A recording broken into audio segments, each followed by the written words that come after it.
Good morning, student. Myself, Dr. Vikas Kumar Jangu, Assistant Professor Botany, Government National College, Sirsa. Today we study about the IUCN Red List categories. This topic is included in the second unit of BA, BCom, BSc Final EVS syllabus. The International Union for Conservation of Nature and Natural Resources is an international organization working in the field of nature conservation and sustainable use of natural resources.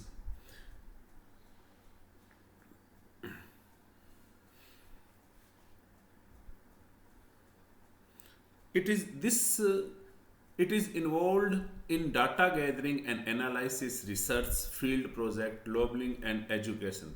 West, known for the complying and publication red list, assess the conservation status of species worldwide. The mission of the IUCN is to influence, encourage, and assist societies throughout the world to conserve nature to and to ensure that any use of natural resources is equitable and ecological sustainable. In this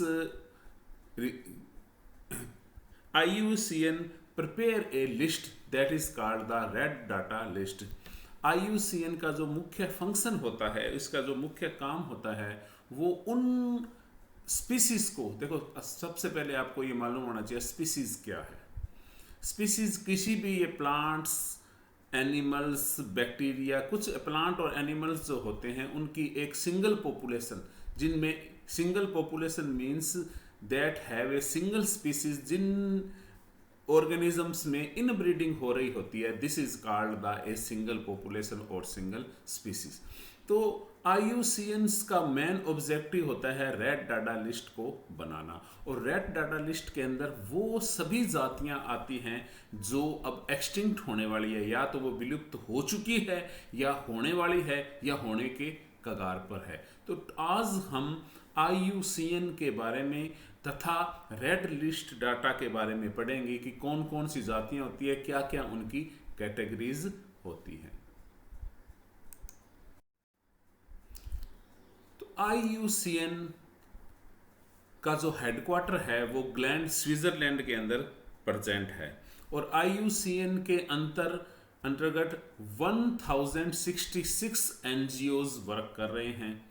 इसके अंदर 16,151 expert in commission, कुछ इतने expert इसके commissions में हैं, और लगभग 161 countries जो हैं वो इसके साथ सहयोग कर रही है। तो ये एक इंटरनेशनल कमीशन है जिसका काम मुख्यतः कि नेचर्स और नेचुरल रिसोर्सेज जो हैं इनका कंजर्व करना है। किस तरह हम इनको कंजर्व करेंगे ताकि आने वाली जो हमारी पीढ़ी है वो इसका यूज कर सके।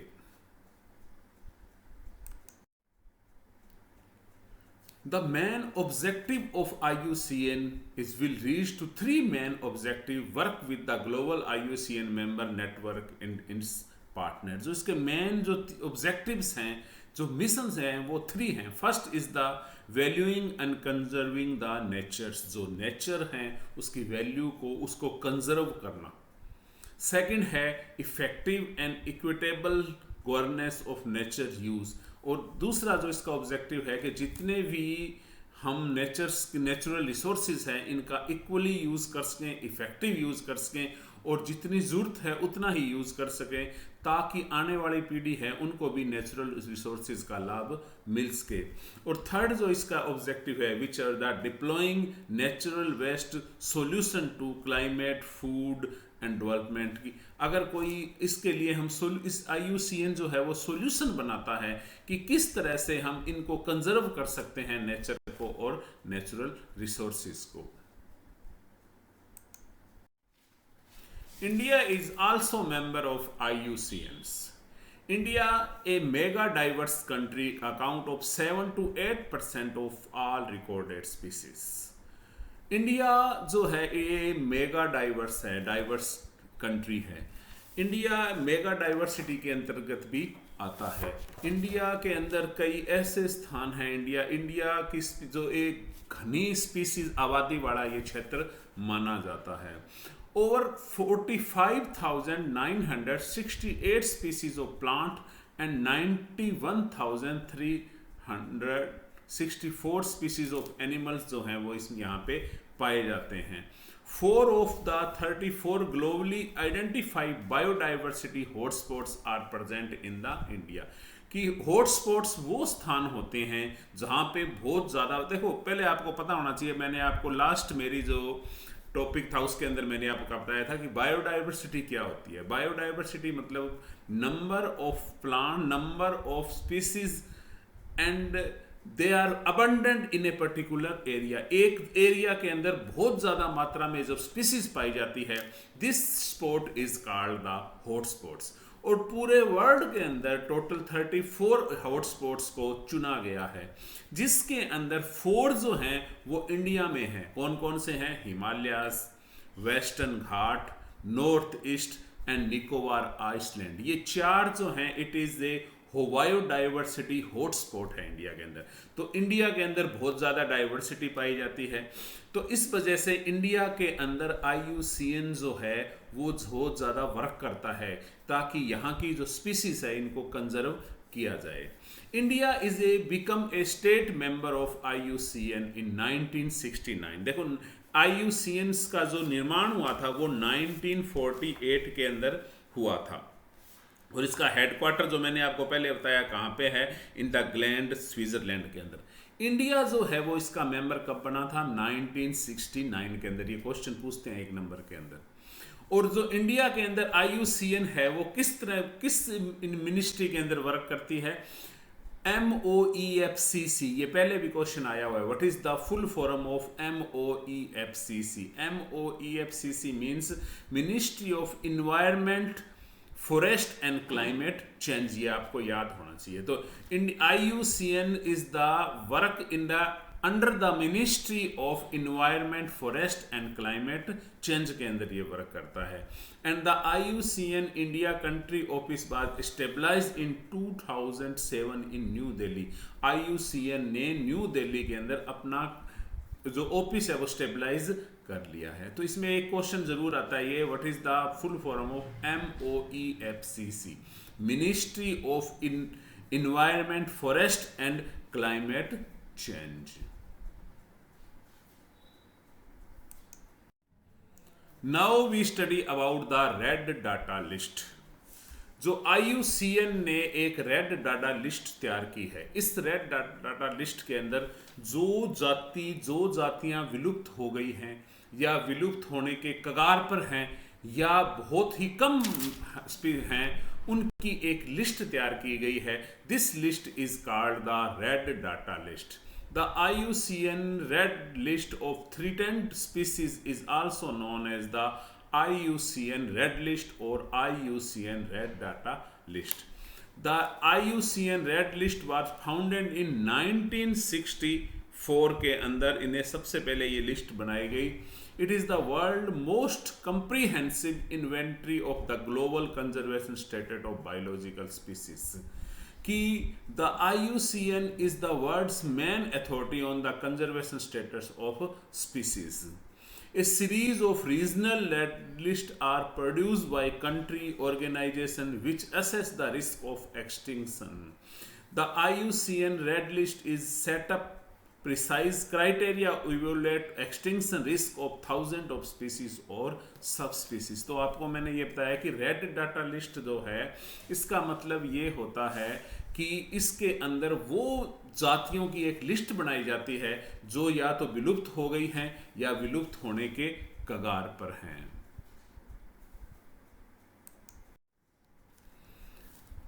ये जो लिस्ट है इस लिस्ट के अंदर इंडिया के अंदर कितनी स्पीसीज जो हैं वो विलुप्त हो चुकी है या रेड डाटा लिस्ट के अंतर्गत आती है वो दिखाई गई है। जो मैमल्स हैं, स्तनधारी हैं, वो 2014 के अंदर 96 स्पीसीज जो थी which are including in the red data list.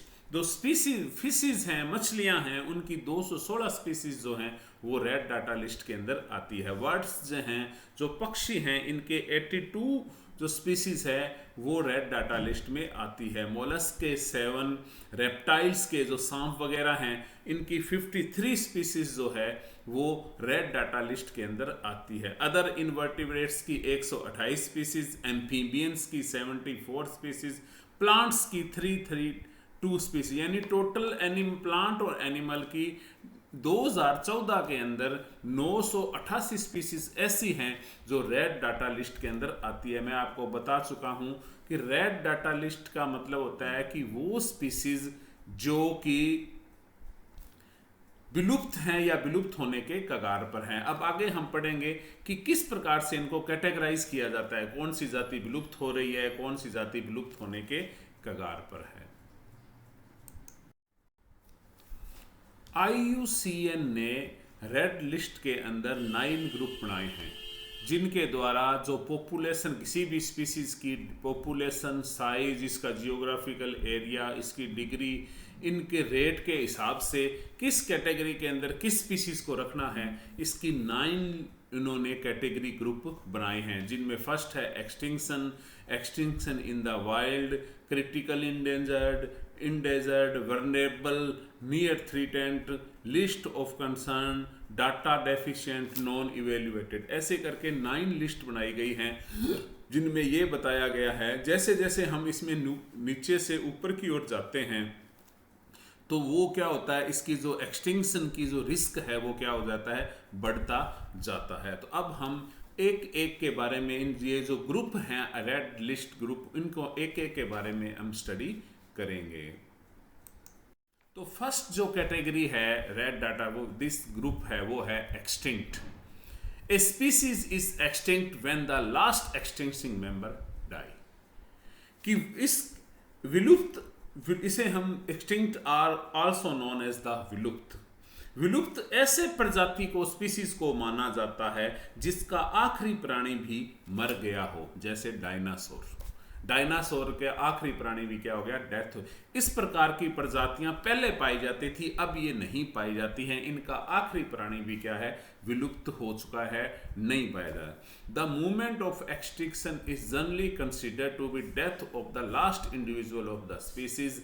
Total 868 species extinct in the world. ऐसी स्पीसीज हैं जिनका आखिरी प्राणी भी अब नहीं पाया जाता है। सेकंड जो ग्रुप है that is the extinct in the wild, जंगल में विलुप्त। Extinct in the wild species listed under this status by the IUCN are not known to have any living specimen in the wild and are maintained only in zoo or other artificially environment। इस category के अंदर वो सभी जीव जो आते हैं जो कि अपने जो नेचुरल आवास है, इनका जो प्राकृतिक आवास है, वहां से तो ये विलुप्त हो चुके हैं, पर ये जूलॉजिकल पार्क, जू, इनके अंदर ये पाए जाते हैं। इस दैट इज द ऐसे प्राणी जो अपने प्राकृतिक आवासों से खत्म हो चुके हों, वो एक्सटिंक्ट इन द वाइल्ड और जंगल में विलुप्त ग्रुप के अंतर्गत आते हैं। टोटल 78 स्पीसीज जो है which are extinct in the world in this category. अगला जो ग्रुप है रेड डाटा लिस्ट का, that is the critically endangered और अत्यधिक विलुप्त प्राय जिसे हम कहते हैं। A critical endangered species is one which have categorised by the IUCN at facing a very high risk to extinction in wild.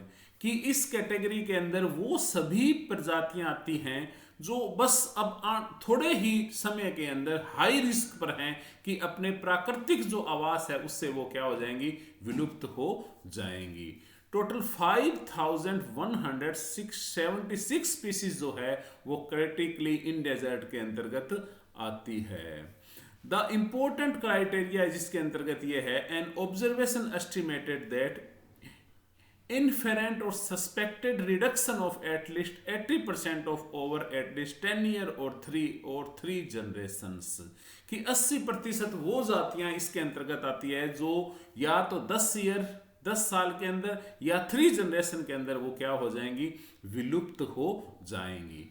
अपने प्राकृतिक आवास से। तो वो प्रजातियां जो ऑन बहुत हाई रिस्क पर है कि ये अपने प्राकृतिक आवास से विलुप्त हो जाएं, वो इसके अंतर्गत आती है। जैसे कि अपने अगर इसका एग्जाम्पल देखें तो प्लांट्स के अंदर ही है बारवेरिस। जो बारवेरिस प्लांट है वो अब बहुत क्रिटिकली इन डेजर्ट्स पर है। अगर जानवर में हम देखें तो पिग्मी हॉग्स जो प्लांट है एनिमल्स हैं, वो भी अब क्रिटिकली इन डेजर्ट के अंतर आता है। नेक्स्ट ग्रुप जो है that is the endangered species और विलुप्त प्राय species. A taxon is endangered when it is not critically endangered, but it is facing a very high risk to extinct in wild in future nature. इसके अंतर्गत वो species आती है जो अभी तो विलुप्त होने, अपने प्राकृतिक आवास से विलुप्त होने के कगार पर नहीं है, पर ये बहुत ज़्यादा इनमें भविष्य के अंदर हाई रिस्क के अंदर ये हैं, जो बहुत जल्दी, बहुत ज़्यादा मात्रा में, बहुत जल्दी अपने आने वाले भविष्य में ये अपने प्राकृतिक आवास से विलुप्त होने के कगार पर हैं। 50% over 10 year that is example अगर हम इसमें देखें तो प्लांट के अंदर है ओसमुंडा जो टेरिडोफाइट है वो, और एनिमल्स के अंदर जो इंडेंजर्ड एनिमल्स हैं दैट आर द लाल पांडा, मरुस्थलीय बिल्ली, शेर, वाघ, ये सभी क्या हैं दैट आर इंडेजर्ट्स हैं।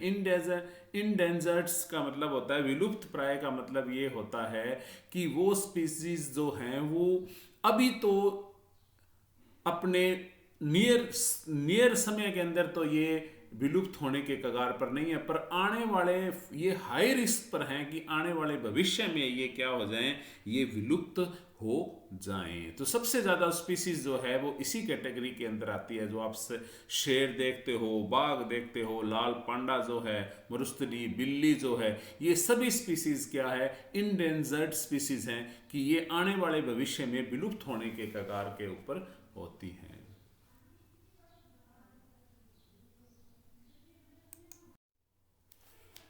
नेक्स्ट जो कैटेगरी है इसके अंदर दैट इज द वल्नरेबल और खतरे में। A taxon is vulnerable when it is not critically endangered और endangered, but it facing a high risk of extinction in wild in medium term futures. Total 11,654 species are vulnerable worldwide. वो species जो अगर ये माने कि वो species, इसके अंतर्गत वो स्पीसीज आती है जो थोड़े ही समय के अंदर इंडेंजर्ड स्पीसीज के अंदर आ जाएगी, कि बहुत ही आने वाले भविष्य के अंदर इनकी संख्या जो है वो क्या है, कम है। यानी कि that is the estimated and observation estimated inferred suspected इनका at least 20% over the last of 10 year. ये माना जाता है कि आने वाले 10 सालों में या 3 जनरेशन के अंदर ये 20% जो हैं ये विलुप्त हो जाएंगी। In the population number less than 10,000 individual, इनका जो पॉपुलेशन का नंबर है वो 10,000 से क्या है, कम है। यानी कि अभी तो ये इंडेंजर्ड नहीं है, पर आने वाले समय के अंदर वल्नरेबल स्पीसीज वो होती है जो आने वाले समय के अंदर क्या हो जाएंगी, इंडेंजर्ड स्पीसीज के अंदर आ जाएंगी। जैसे से एग्जांपल देखें तो अपने गोल्डन लंगूर और तेंदुआ जो है, तेंदुआ इज द वल्नरेबल स्पीसीज के अंदर आता है, जो अब तो ठीक है इनकी पॉपुलेशन ठीक है, बट आने वाले समय में के अंदर ये इंडेंजर्ड में आ जाएंगे। नेक्स्ट जो कैटेगरी आती है that is the lower risk.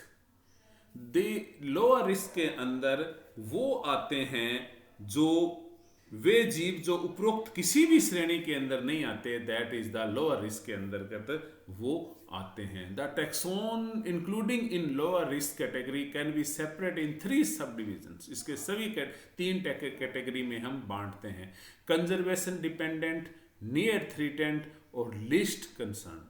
Conservation dependent का मतलब taxon which would qualify for the threatened category within 5 year, it is the conservation dependent, कि वे स्पीसीज लोअर रिस्क में वो स्पीसीज होगी जो इनका आने वाले समय में इनका कंजर्वेशन करना क्या होगा, जरूरी होगा।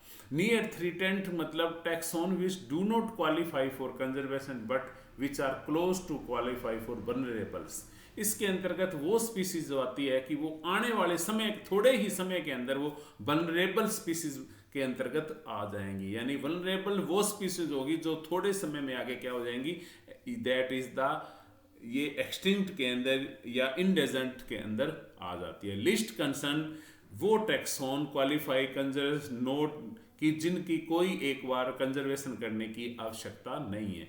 तो लोअर रिस्क में वो सभी जातियां आती हैं जो अब कम रिस्क पर हैं, जिनमें वे उपरोक्त किसी श्रेणी के अंतर्गत नहीं आती। वो न तो वल्नरेबल है, न इंडेजेंट है, न एक्सटिंक्ट हैं। वो सभी जातियां क्या होती है, that is the low risk. The last category including the red data list is the data deficient.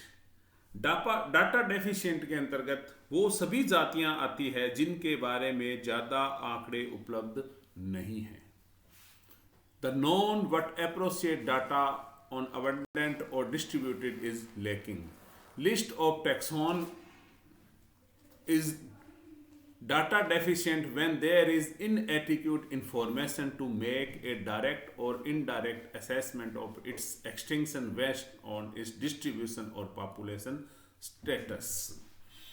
कि इसके अंतर्गत वे सभी जातियां आती है जिनके बारे में अभी बहुत ज़्यादा डाटा जो है वो हमें प्रेजेंट हमें पता नहीं है। इसके अलावा भी एक कैटेगरी और होती है, that is the note evaluated. Note evaluated वो स्पीसीज हैं, उनमें वो आती है जिनके बारे में अब तक हमने स्टार्ट नहीं किया है। इनको इस श्रेणी में वे जीव आते हैं जिनका अभी तक अब मूल्यांकन नहीं हो पाया है। कि IUCN जो है वो धीरे धीरे स्पीसीज का मूल्यांकन कर रही है। तो इसके अंतर्गत वो स्पीसीज आएंगी जिनमें, देखो डाटा डेफिशिएंट का मतलब होता है जिनकी डाटा कम है, उनका मूल्यांकन तो स्टार्ट हो गया है पर उनके बारे में डाटा भी हमारे पास कम है। और नोट इवेल्युएटेड का मतलब वो आता है कि इस कैटेगरी में वो स्पीसीज आएंगी जिनके अंतर्गत अब तक उनका स्टार्ट ही नहीं हुआ, उनका मूल्यांकन जो है वो अभी तक स्टार्ट नहीं हुआ है। तो इस तरह आज हमने IUCN तथा रेड लिस्ट कैटेगरीज के बारे में बताया। तो IUCN means international union for conservation nature and natural resources, जो जिसका मुख्यालय जो है वो स्विट्जरलैंड में है। 1948 के अंदर ये बना था। इंडिया जो है ministry of environment forest and natural conservation जो है वो इसके अंतर्गत IUCN में आती है। 2007 में न्यू दिल्ली में इनका ये ऑफिस है वो खोला गया है। इनका जो मुख्य वर्क होता है, फंक्शन होता है, वो उन्होंने एक रेड लिस्ट कैटेगरीज बनाई है। एक रेड लिस्ट कैटेगरीज के अंदर वो सभी जातियां आती, सभी जातियों का उन्होंने मूल्यांकन किया है और मूल्यांकन करके सभी जातियों को अलग अलग कैटेगरी में दी है। जैसे मैं फिर आपको बता देता हूँ, पहली है एक्सटिंक्ट। एक्सटिंक्ट मीन्स वे जातियां जो विलुप्त हो चुकी हैं, जैसे डायनासोर, अब एक भी इसका लास्ट प्राणी है वो भी क्या हो गया, विलुप्त हो चुका है। दूसरा है एक्सटिंक्ट इन वाइल्ड, वे जातियां जो अपने प्राकृतिक आवास से तो एक्सटिंक्ट हो चुकी है बट ये जूलॉजिकल पार्क इनके अंदर ये पाई जाती हैं। थर्ड आती है क्रिटिकल इंडेंजर्ड। क्रिटिकल इंडेंजर्ड्स का मतलब वो स्पीसीज जो आने वाले 10 सालों के अंदर या 3 जनरेशन के अंदर अपने प्राकृतिक आवास से क्या हो जाएंगी, खत्म हो जाएंगी, विलुप्त हो जाएंगी। That are the critically endangereds. Next आती है इंडेंजर्ड स्पीसीज, वो स्पीसीज जो अभी आने वाले 10 सालों के अंदर या निकट भविष्य में तो विलुप्त नहीं होंगे अपनी प्राकृतिक आवास से, पर बहुत भविष्य के अंदर क्या हो जाएंगी, ये अपने आने वाले अपने प्राकृतिक आवास से विलुप्त हो जाएंगी। दैट इनका जो ये देखो ये 80% स्पीसीज, देखो क्रिटिकल इंडेंजर्ड में ये आता है कि आने वाले 10 सालों में या 3 जनरेशन के अंदर 80% इनकी स्पीसीज जो है वो नष्ट हो जाएगी।